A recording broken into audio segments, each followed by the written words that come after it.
This story begins just 9 days after the Russian invasion of Ukraine, as an American delegation makes a discreet landing at the airport in Caracas, the capital of Venezuela. Señoras y señores, bienvenidos a Caracas. They have a face-to-face meeting with the president, Nicolas Maduro. J'ai des contacts directs avec l'ambassadeur James Story. Il me confirme qu'il est bien là, avec d'autres personnalités américaines, pour discuter avec Nicolás Maduro. La invasión de Rusia a Ucrania, Maduro cree que puede tener una relevancia en el escenario político internacional a través del petróleo. Maduro aprovecha para mostrar un trato, ponerlo en ese momento a la luz pública para decir, aquí está Venezuela y va a poder sustituir los suministros de Rusia. Russian oil has just been placed under embargo by the West. The universal concern is that the cost of oil will skyrocket as a result. What was really on the mind of the White House was they wanted to get oil prices down. Their point of view with the war against Ukraine already underway, if they could get more Venezuelan oil onto the market before the 2022 election, Biden would not suffer politically. It's a historic diplomatic U-turn for the United States. After almost 25 years of conflict with Venezuela, circumstances have forced them into an unavoidable tête-à-tête. Virtually everywhere, socialism or communism produce suffering, corruption, and decay. Donald Trump, hands off Venezuela. De inmediati. Te mira.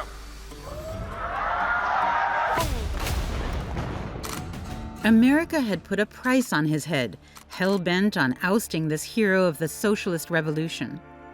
But Maduro's grip on tyranny will be smashed and broken. His opponents consider him the gravedigger of Venezuelan democracy. Militarizan el Parlamento Nacional, no nos permiten ingresar. Me tocó trepar una reja. Neither assassination attempts nor severe economic sanctions have been enough to drive him out of power. Y lo han subestimado mucho. Tú no puedes subestimar al enemigo. Si es un hombre astuto, y fíjate que se ha mantenido en el poder. Sanctioned by the international community, all he has to rely on are his allies in Russia, China, and Iran, and his immense oil reserves. But every time his goose appears to be cooked, he rises like a phoenix from the ashes.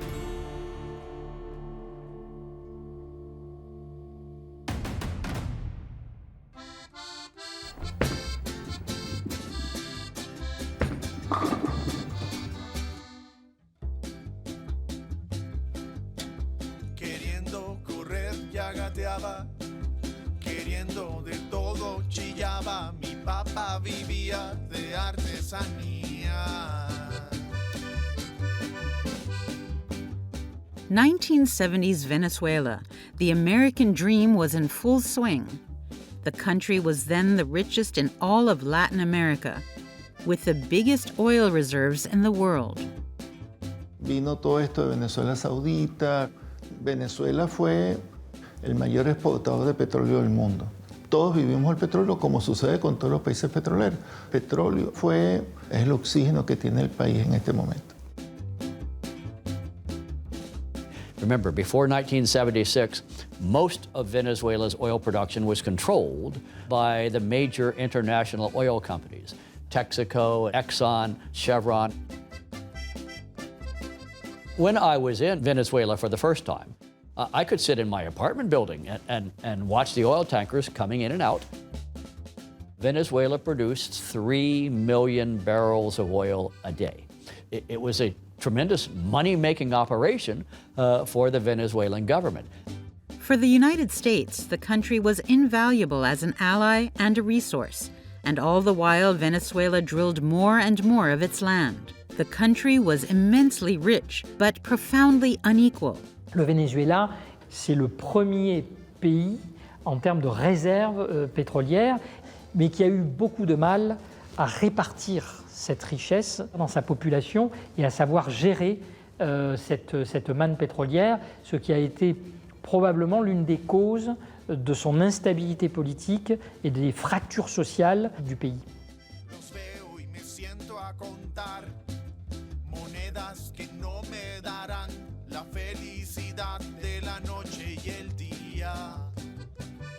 Caracas es una gran ciudad, Maracaibo, Valencia, pero veías todos los ranchos, las favelas, las zonas pobres de nuestro país, eran muchísimas. Esa inmensa riqueza no le estaba llegando a la gente. For the majority of the population, poverty was overwhelming. This deep-rooted inequality would prove to be fertile ground for an uprising that would bring the system to its knees. The hour of revolution had come, and leading the charge was Colonel Hugo Chavez.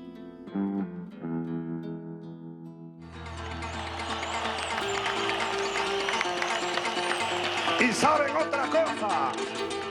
¡Bastantes cojones hay aquí!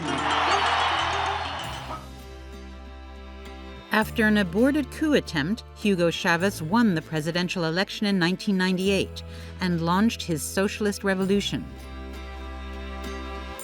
In the shadows beside his spotlight stood his future right-hand man, Nicolas Maduro. Le chavisme, c'est la justice sociale.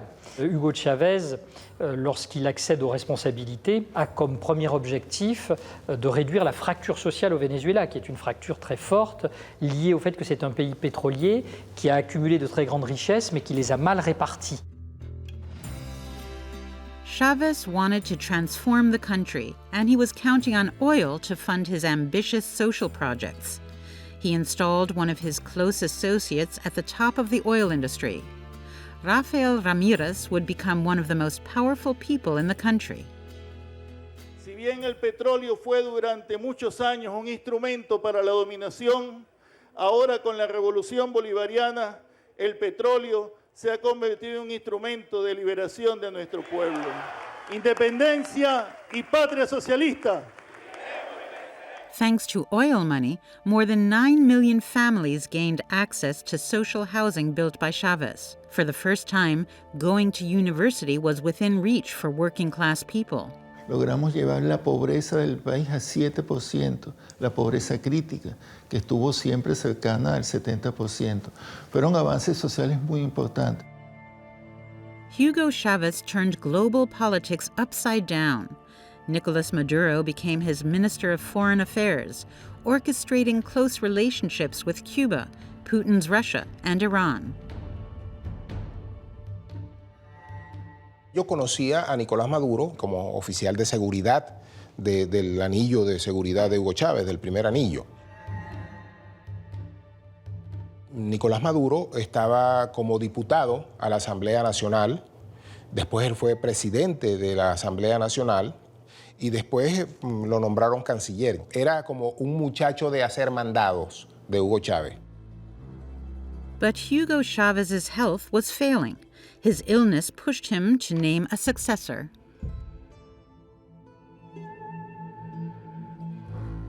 Buenas noches, Venezuela. Buenas noches a todo el pueblo venezolano. Around the table, he assembled his closest disciples. Next to Chavez and Maduro was Oil Minister Rafael Ramirez.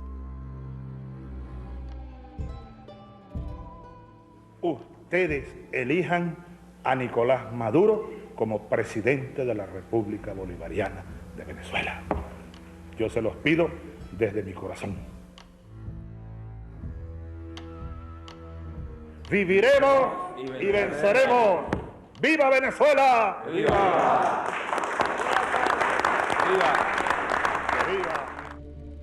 A few days later, Hugo Chavez got on a plane to Havana, never to be seen again.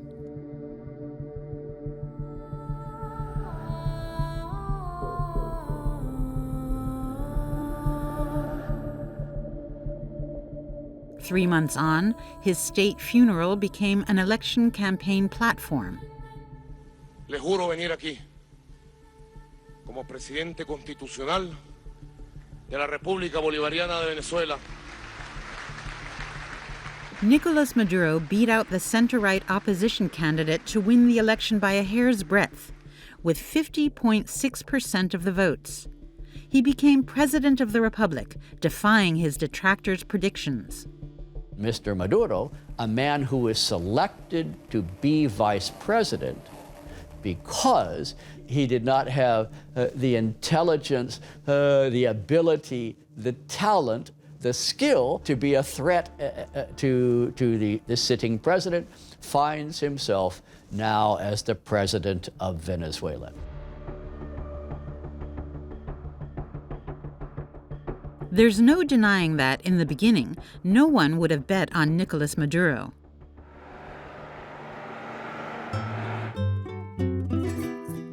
His career first sputtered to life on a bus.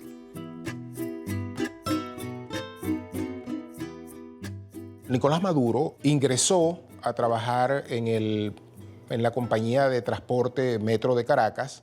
El mito de que Nicolás Maduro es un obrero, un chofer, es una construcción que se ha hecho para colocar a ese presidente como un presidente obrero. De allí viene Nicolás Maduro. Nunca me imaginé yo que nosotros fuéramos a tener un presidente que fue chofer. Un señor que trabajaba en su carrito, en su camioneta, en lo que sea, y mira lo que es el presidente de la República de Venezuela. Maduro grew up in a working-class neighborhood of Caracas. University was never on the cards for him. But party membership proved to be his salvation. Hay un momento, digamos, del que no se habla, que fue de su formación ideológica, del proceso de ideologización que él vivió en Cuba. Nicolás Maduro ha sido tal vez el alumno más aventajado del régimen comunista cubano. He was inspired by Cuba from a young age, ultimately putting the methods he so admired from Castro's regime into practice in his own.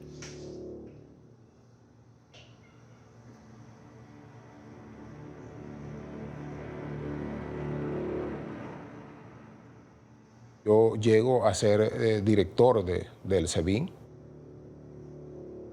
el Servicio Bolivariano de Inteligencia Nacional. Es la policía política. Sin embargo, Nicolás Maduro la utiliza como una policía particular. Para Maduro es como era la Gestapo para Adolfo Hitler. Maduro me dice a mí, tienen que llegar a perfeccionar el aparato de inteligencia a tal nivel de que cada uno de los opositores le tengan sembrado una persona que en tiempo real les informe todo lo que esa persona hace. En algunos casos, a veces me preguntaba jocosamente, mire, ¿y qué desayunaron? Tenía información, pues había recursos para eso. Heading up the intelligence service from 2018, General Manuel Christopher Figuera was the watchdog of the regime. From arbitrary arrests to torture, his officers were accused of serious human rights violations. But tracking opponents of the regime wasn't his only responsibility. Mr. Maduro does not have a great deal of respect from the other members of the Chavista movement. Particularly the military officers do not think highly of him, but also the long-term Chavistas, they saw him as a lightweight.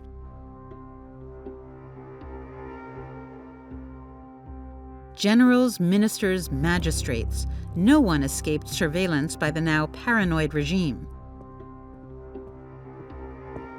Especially not its eternal rivals. Maduro había dado la orden de meterme preso, o sea, tan pronto. A mí me tenía identificado como la persona que podía sustituirlo en la presidencia. As the head of the oil ministry, he had become too powerful. Maduro, en su impotencia de no poder detenerme, ha recurrido a la ofensa, a la descalificación. Me han quitado mi casa, me han exiliado, me persiguen, a mí, a mi esposa, a mi familia. Tengo un hermano preso desde hace un año, un hermano que no tiene nada que ver con la política. Nicolas Maduro accused his rival of having embezzled millions of petrodollars, driving the oil industry into ruin to line his pockets on his way out. Siendo los corruptos de la época, bandidos, casi todos están prófugos de la justicia, como la rata inmunda de Rafael Ramírez, protegido por el imperio norteamericano, viviendo en un castillo, una mansión en Italia. Rata inmunda, rata traidora, más temprano que tarde, la justicia venezolana te pondrá los ganchos, ladrón de 4 suelas. Y entonces nos hace de lado, pero no solamente a mí, a todos los de Chávez, como ya dije. Y ese grupo de Cancillería asume el control de todas las instituciones económicas. Tú me preguntas cómo me siento, indignado, porque han destruido el país, porque han destruido un sueño que todos teníamos.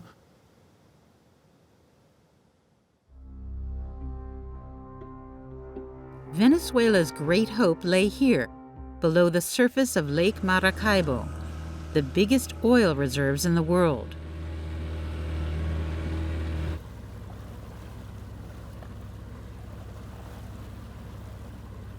Rafael Zambrano has worked for the national oil company PDVSA since the 90s. Como estamos viendo ahorita, una de las gabarras más emblemáticas ahí, que era la GP11, una gabarra de las últimas generación, la vemos completamente abandonada, inservible, sin ningún tipo de operatividad. All that remains of the Golden Age is these imposing structures.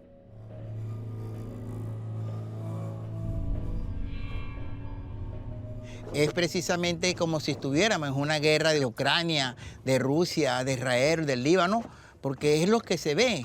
O sea, eso demuestra pues el grado de inteligencia y de responsabilidad de lo que últimamente han manejado la industria petrolera.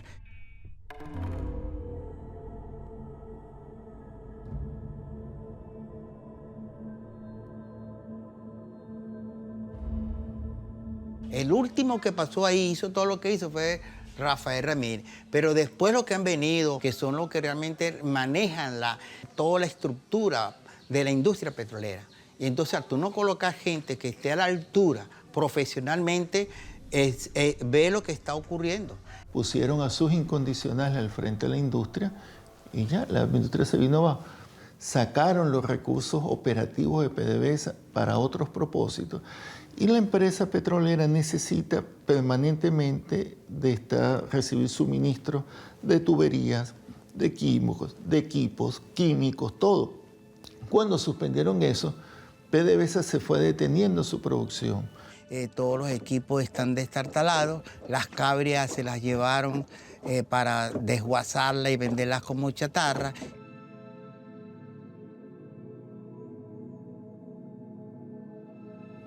In Maracaibo, 7,000 of the lake's 12,000 oil platforms lie abandoned. Its output has plummeted from 3 million barrels a day to just a few 100,000. Nos acostumbramos a vivir solo de la renta del petróleo, del ingreso petrolero. Eso no permitía desarrollar ni la agricultura, ni la industria, ni la manufactura. Pues claro, cuando PDVSA separa el país.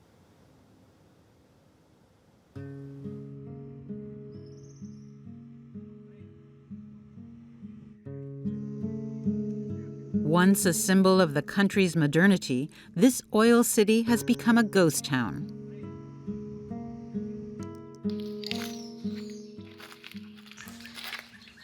Lo que era esto, a lo que hoy en día está, esto demuestra lo que es la desidia en sostener las cosas. Y esto yo me imagino lo que luchaban los trabajadores por esto. Qué tristeza. No esperábamos que la industria llegara en este tipo de actividad social, tanta desidia, tanta destrucción, el abandono total de la industria.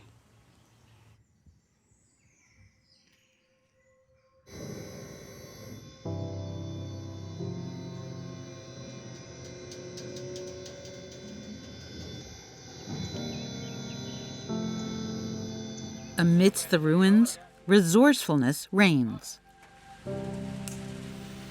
Pero fíjate la presión de gas que hay. Parece un mechurrio. Café hecho con gas directo del pozo. Gas and oil of the people, by the people, and for the people is the dream they were sold by the revolution. Very good. Muy bueno.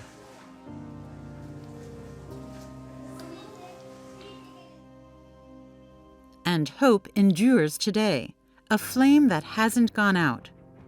It's a dream worth fighting for, as the people reminded their president in a dramatic turn of events.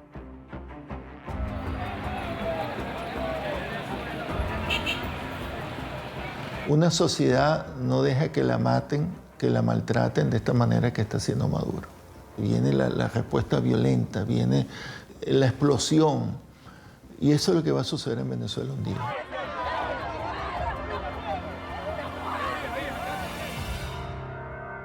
On the 6th of December 2015, Venezuelans went to the polls to elect their MPs. For Nicolas Maduro, the vote didn't turn out as expected.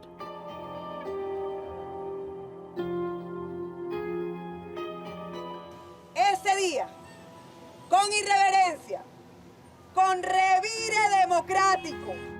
The president lost his majority in parliament. It was the first time it had happened since the revolution. Asamblea Nacional, prepárate, prepara las maletas, que te va a llegar tu hora. By refusing to share his power, Maduro unleashed the fury of the public. La crise politique va s'aggraver, les manifestations de masse vont se multiplier et le pays va sombrer dans une forme de chaos. Los estudiantes salieron a la calle y se produjo una ola de represión.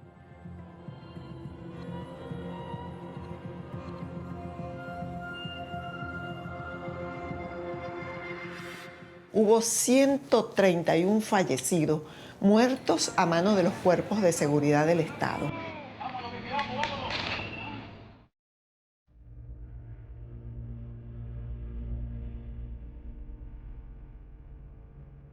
El único caso que hay en Venezuela que enfrentó a Nicolás Maduro estando en el poder y en Venezuela fui yo.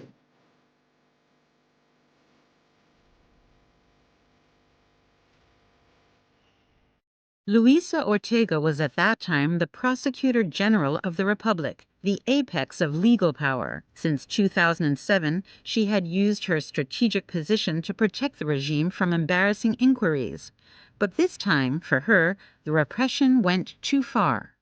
Nosotros pedimos orden de captura, por ejemplo, contra un guardia nacional que con una tanqueta le pasó por encima a unos manifestantes. Y la respuesta del Poder Judicial fue que el Ministerio Público le estaba violando los derechos humanos al conductor de la tanqueta. ¿Tú has visto esa cosa más absurda? Luisa Ortega had crossed the red line, and she would pay for it dearly. El día 5 de agosto de 2017, asaltaron el Ministerio Público como a las 3 de la mañana. A las 6 de la mañana yo me entero y me apersono allí como a las 7 de la mañana. Me apersono y, bueno, fui víctima de agresión por parte de los militares que estaban allí. Ya vieron el asedio que hay aquí en el Ministerio Público. Ya vieron el asedio, ¿cómo tienen Yo tuve que huir en una moto porque comenzaron las amenazas de que me iban a golpear allí mismo, que me iban a detener y bueno, quién sabe qué podía pasar. Para Carahota Digital, la fiscal Luisa Ortega Díaz se encuentra escoltada. Yo tuve que disfrazarme, tuve que ponerme una peluca de color negro para transitar por las carreteras venezolanas.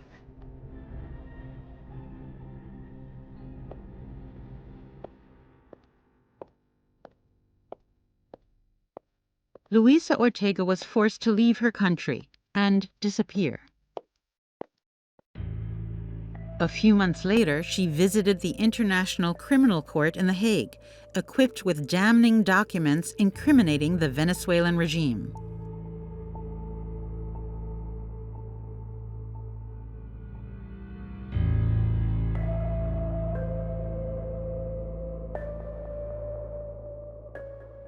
Más de 8.000 venezolanos fueron ejecutados por las fuerzas policiales y militares, que se trataba de una limpieza social.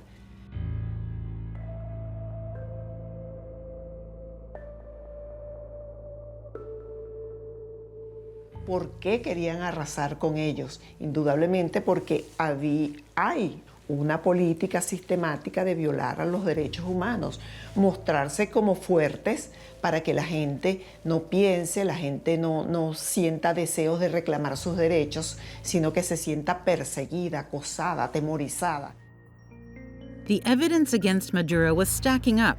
He became increasingly isolated. For the United States, the time was ripe to deliver the coup de grâce.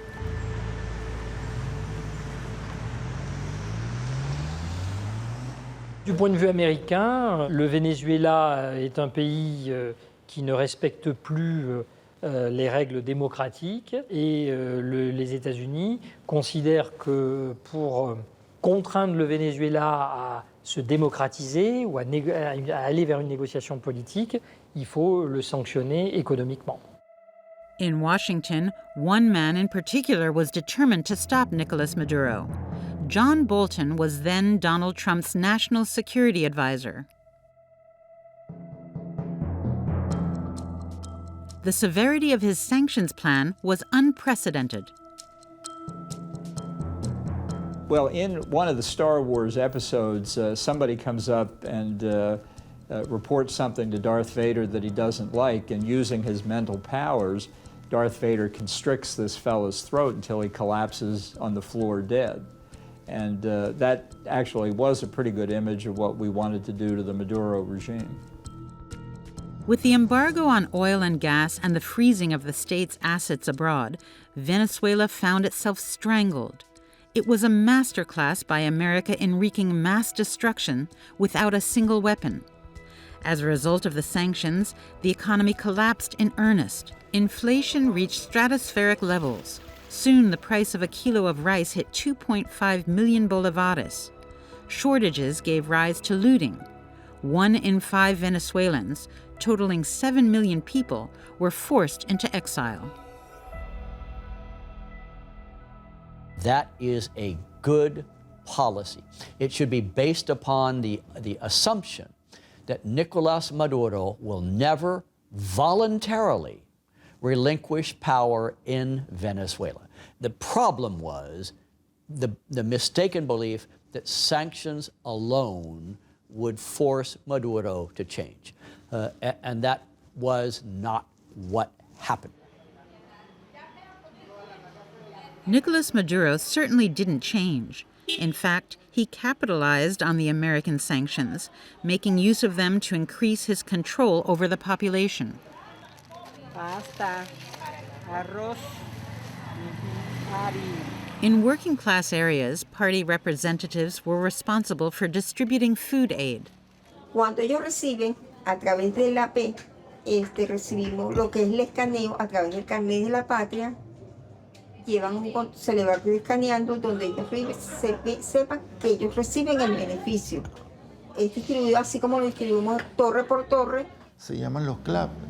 Entonces a la gente pobre le dan una caja de unos productos de mala calidad, sí y solo si apoyas a Maduro. Un mecanismo de control social. Es una cosa horrible porque estás traficando con la miseria del pueblo. Venezuela has become a two-speed state, returning to what it was before the Bolivarian Revolution, a country in the hands of a privileged few. Except this time, the top dogs are Maduro's cronies. Venezuela es como un oxímoron, la capital del cielo y del infierno al mismo tiempo.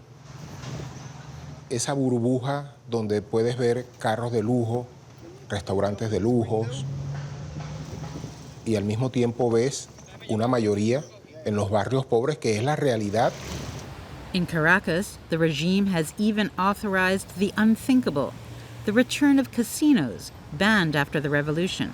Those in power have embezzled huge sums from public funds, amassing fortunes that beggar belief. Son las dos caras de una misma moneda. The whole world watched as Venezuela sank into poverty. and the crisis evolved into a worldwide ideological battle. We are witnessing a human tragedy. Combien est préoccupante la crise actuelle du Venezuela. Une dictature tente de se survivre au prix d'une détresse humanitaire sans précédent, de radicalisation idéologique inquiétante. Virtually everywhere socialism or communism has been tried, it has produced suffering, corruption, and decay.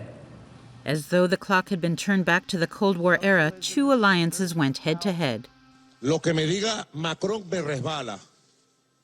Macron es un pelele de la política de Trump contra Venezuela. Macron es un sicario de los intereses de la oligarquía financiera. On retrouve un peu au Venezuela et dans la crise vénézuélienne l'état du monde et les rapports de force au niveau international. C'est-à-dire que le Venezuela est soutenu par la Russie, par la Chine, par l'Iran, par la Corée du Nord, par un certain nombre de pays. Et nous, l'Union européenne, par exemple, les pays membres de l'Union européenne, nous critiquons la dérive autoritaire.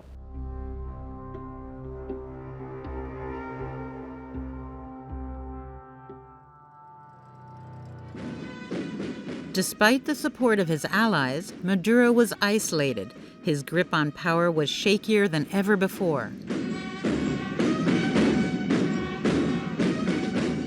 Like all dictatorships, Maduro likes to show the support of the military. It's critical to maintaining him in power. Ha llegado la hora de la recuperación económica y necesitamos. And what happened, a couple of drones coming from somewhere to assassinate Maduro. The first blow came on the day of the anniversary of the Bolivarian National Guard, the Venezuelan military police. It's a very graphic demonstration. This is not a crack unit that could be counted on in a crisis. They were running to save themselves, not to save Maduro. No tengo duda en este momento. Y que el mismo personaje que autorizó el uso del dron y el asesinato del presidente Nicolás Maduro, el señor John Bolton, como jefe del complot. Well, if we had been that good, maybe the drone attack would have succeeded. The U.S. had nothing to do with it. This was a tangible indication that the opposition, certainly politically, but perhaps within the military as well, was preparing to take action. Maduro's position was weakened and more contested than ever. The next blow would be swift.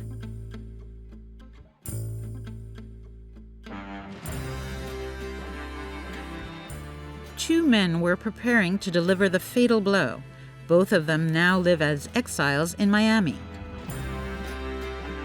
One of them now does casual construction work. The other has become a professor at an American university.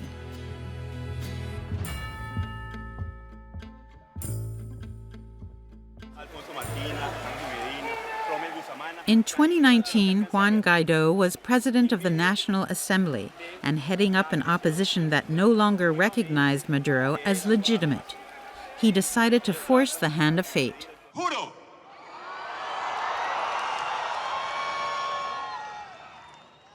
asumir formalmente las competencias del Ejecutivo Nacional como el presidente encargado de Venezuela. Mira, una vez yo me juramento, inmediatamente el presidente Trump en ese momento hace el reconocimiento de la relación es muy importante, el respaldo de los Estados Unidos a la defensa de la democracia. It's a question of enormous strategic importance for the United States to have a free government in Venezuela that will be sympathetic to American interests, not to Russian interests, not to Chinese, not to Iranian interests. Joining us in the gallery is the true and legitimate president of Venezuela, Juan Guaidó. Mr. President, please take this message back to your government.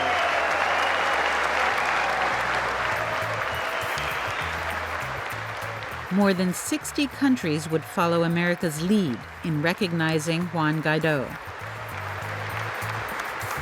The White House had found their man to topple Maduro.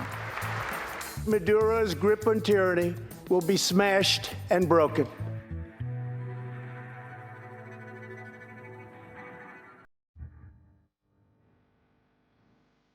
In Caracas, the smell of regime change was in the air. The night of 30th April, the telephone rang in the White House. Operation Freedom had begun. I recall that I spoke with Trump about 5 o'clock. Obviously, he was asleep. One of the key actors that the opposition had been dealing with was General Figueroa.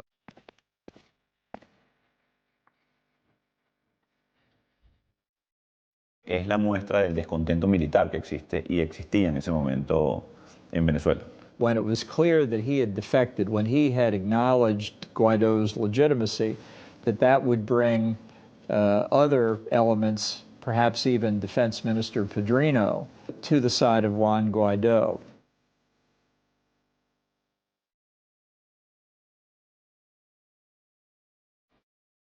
Yo me llevé al presidente del Tribunal Supremo de Justicia en Venezuela, Michael Moreno, lo monté en mi carro y me fui manejando para allá, para casa de Padrino. Y Michael Moreno estaba muy nervioso porque a lo mejor ellos sabía cada quien por separado que estaban involucrados, pero no se habían visto. La comparación con un militar puede costarle la vida a un militar. Cárcel, tortura. Y yo los llevé, mire, véanse a la cara y díganse lo que tienen que decir, porque esto no tiene marcha atrás. Ya llegamos a un punto de no retorno. Hoy, como presidente encargado de Venezuela, legítimo comandante en jefe de las Fuerzas Armadas, convoco a todos los soldados a acompañar este proceso del cese definitivo de la usurpación. General en jefe, ministro de la Defensa, iban a estar libres todos los presos políticos. Por supuesto, yo iba a estar con ellos porque esa era mi responsabilidad. El jefe de contrainteligencia tenía la responsabilidad de montar a Maduro en un avión y sacarlo del país. Confusion reigned in Caracas. The coup was underway. The general feeling was that Nicolas Maduro would only be in power for a few more hours. I think both Maduro and his wife wanted to leave, but they were prevented by the Russians and the Cubans, who said, you're not going anywhere. If elements of the regime learned that Maduro had fled the country, they would do the same, and you would see the regime collapse very quickly. But hours passed, and the opposition's plan wasn't unfolding as agreed. Only a handful of soldiers responded to Juan Guaido's call. The rest remained in the barracks. Mira, no quisiera dar precisiones de nombres o no, por lo mismo, pero hubo muchos que habían comprometido a llegar a una hora, a un sitio, a un compromiso y no lo hicieron. Entonces, mira, razones para no actuar en contra de una dictadura hay muchas. Miedo, sobrevivencia, cálculos personales o sencillamente pánico. Buenas noches, Venezuela. Ojo pelado, máxima alerta. Todo el mundo, pues, máxima alerta. Frente al engaño, la mentira, el golpismo. Un video, no sé si lo tenemos ya. That same evening, Maduro drove the final nail in the coup's coffin live on television.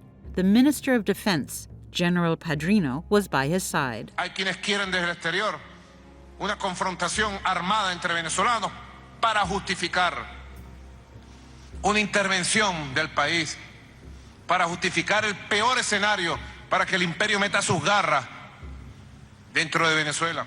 Lo cual también lo hace un poco desigual la lucha que tenemos. Es como jugar un juego de fútbol en una cancha inclinada, cooptan al árbitro, luego lo amenazan. Si un jugador del equipo destaca, lo asesinan, lo torturan o lo mandan al exilio. Buenas noches. Hasta la victoria siempre. Patria querida, venceremos.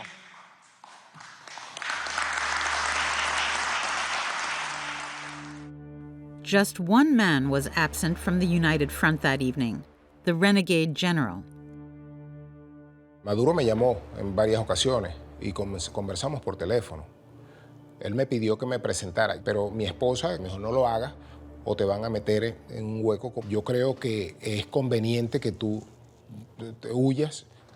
Esta foto se la mandaron a los comandantes de la frontera para que si veían a cualquiera de estos que estaban aquí, yo estaba de primero, nos dieran de baja. Sentí que la muerte estaba caminando conmigo en ese instante. Pero bueno, ya tengo que tratar de salir, por lo menos. En ese momento fue un momento crítico.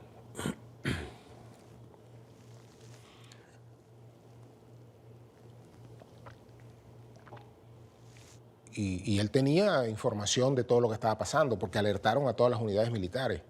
Le dijo al conductor, mire, pendiente, que más adelante me informaron que está la guerrilla más adelante, cuidado. Y unos minutos después del trayecto, el conductor me dijo, general, bienvenido a Colombia.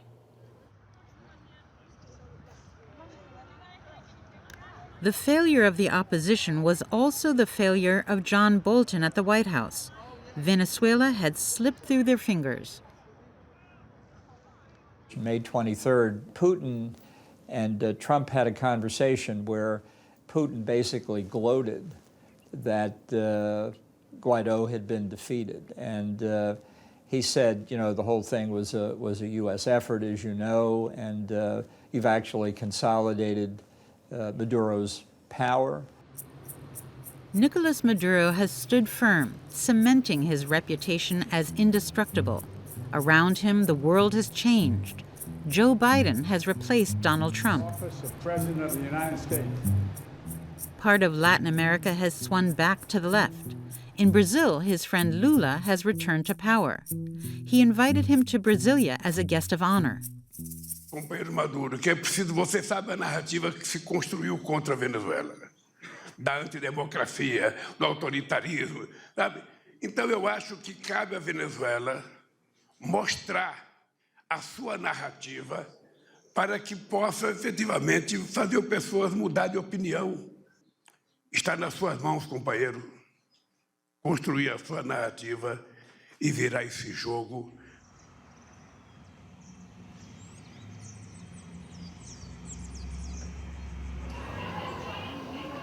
Francesca, y la abuelita que para enseñarle, mostrarle lo que es el capítulo de Super Bigote.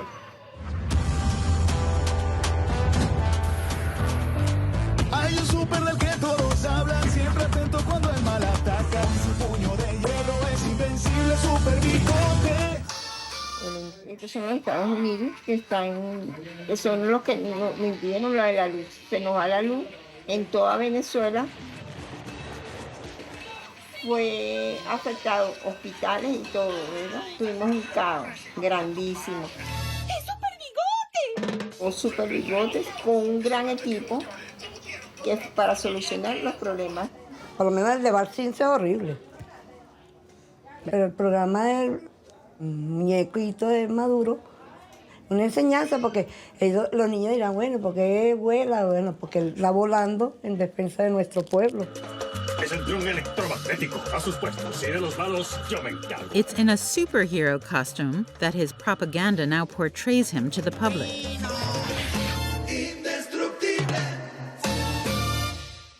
At this point, his cult of personality knows no bounds. El último desfile del 5 de julio puso un muñeco de esos de 10 metros de grande desfilando con las fuerzas militares. Es absurdo. Eso no había sucedido nunca, ni en las peores dictaduras bananeras. ¿Oíste? Yo quiero un muñeco de eso. ¿Tú quieres un muñeco de eso? Bueno, te lo vamos a conseguir, ¿oíste?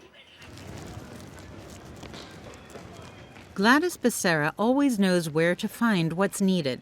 It's clear that she enjoys a few perks here as the party representative for this building. Realizando a través de lo que es el CLA, y Maduro le ha tocado momentos difíciles. Las guarimbas, las huelgas, las manifestaciones, la economía, pero él se ha mantenido y el pueblo ha estado con él. O sea, en las luchas con él han sido porque él fue la persona idónea que puso nuestro presidente. The Nelson Mandela Housing Estate, 6 towering concrete blocks perched in the heights of Caracas. 600 families from the slums were moved into this social housing by the government. Homes provided in exchange for loyalty to the regime. Every night, the residents have to watch the president on his television channel.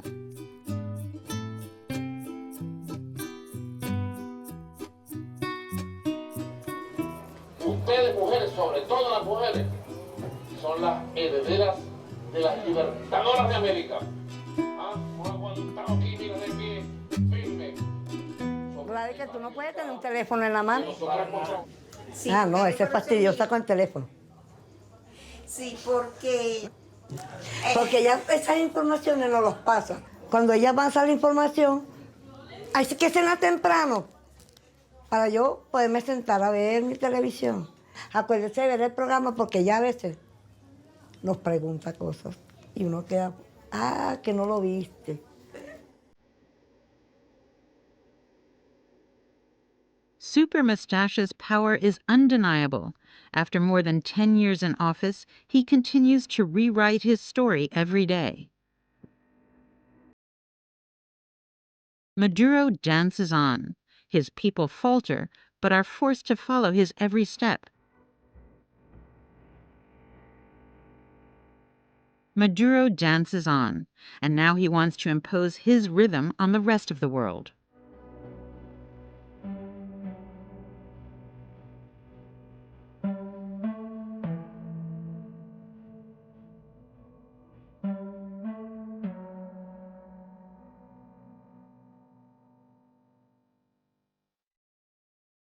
In November 2022, all world leaders gathered in Egypt for COP27, marking the end of Maduro's time in the desert. Super Bigote también aterrizó en Egipto.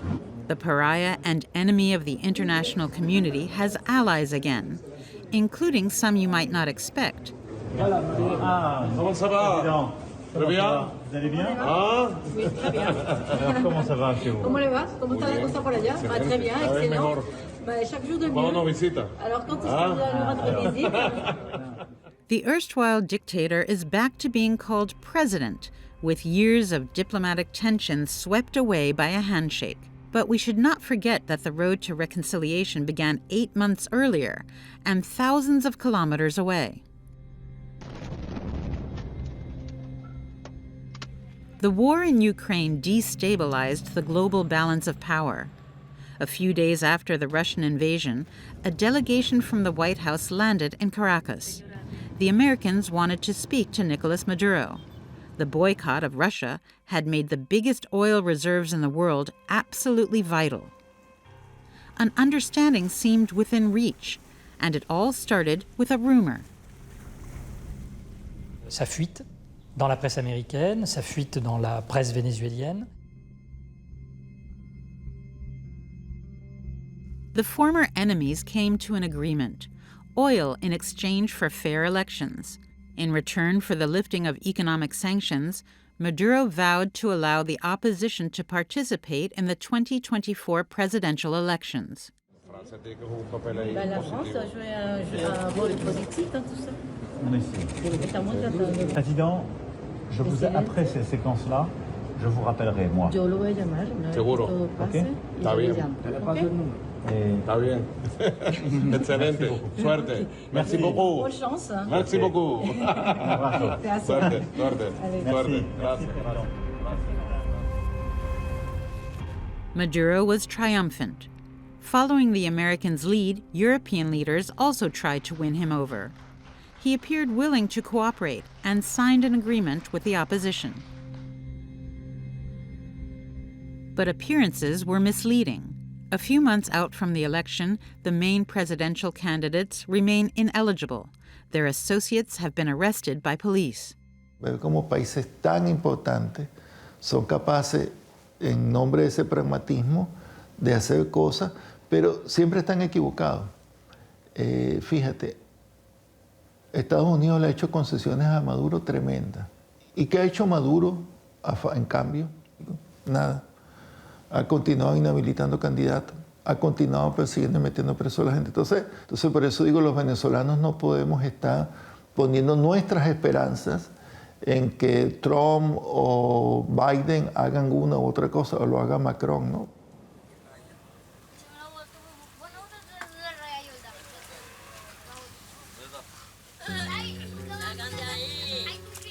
In Maracaibo, it's the golden hour.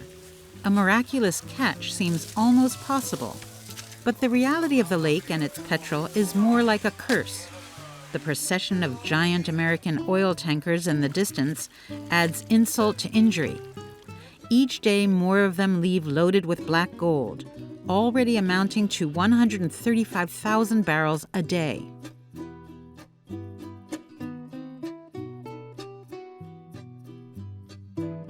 Nosotros no nos conviene tener petróleo aquí así porque mira cómo estamos todos llagosos, todos perdidos, no podemos trabajar bien. No me gusta, porque uno lo cocina y sabe puro petróleo. Y hay mucho camarón, pero mucho petróleo. Tengo 10 años pescando y 10 años con petróleo. Nunca se acaba el petróleo, nunca. Maduro has clung onto power, proving indestructible in the face of attacks and sanctions. Propped up by a handful of allied regimes, he's done more than just survive. He's made a return to grace, saved by this lake and its treasure. Venezuela's oil may be a poisoned chalice for its people, but for their dictator, it's a golden ticket.